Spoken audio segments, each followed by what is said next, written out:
เป็นภาพบรรยากาศบริเวณวัดถ้ำผาเพิงบ้านม่วงคำตำบลนาตาลอำเภอเต่างอยละทั้งหน้ากระเจนหน้าผาสูงได้หางเพิงลายได้มันห้างได้ห้างแล้วหางเพิงนะหางเพิงห้างมาตะกอนเพิงลายได้บุกล้าย่านได้บุกล้ามาได้ย่านเพิงมาโมนี่ปลอดภัยบุเห็นเพิงหางเพิงห้างแล้วเป็นน้องนี่คือเป็นภาพบริเวณวัดถ้ำผาเพิง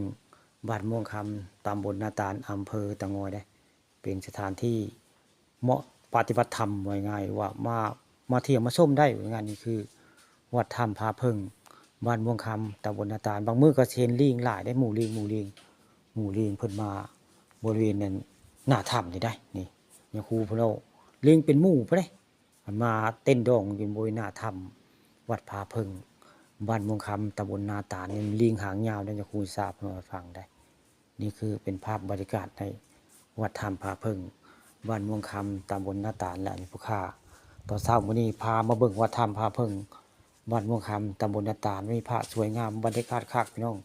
เหมาะสำหรับที่มาปฏิบัติธรรมแล้วก็มาท่องมาเที่ยวได้นี่ถ้าเป็นไปได้ก็คือ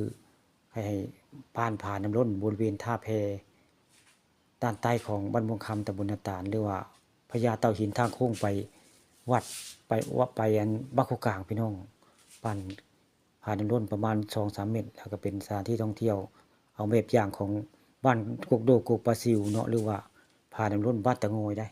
แล้วก็มีการล่องเพเนาะเอาโครงการมาในหมู่บ้านหรืออบตเพิ่นของประมาณมาเฮ็ดผ่านน้ำล้นเป็นที่ท่องเที่ยวอยู่ในหมู่บ้านตำบลเนาะคือสิคักพี่น้องนี่บรรยากาศคักได้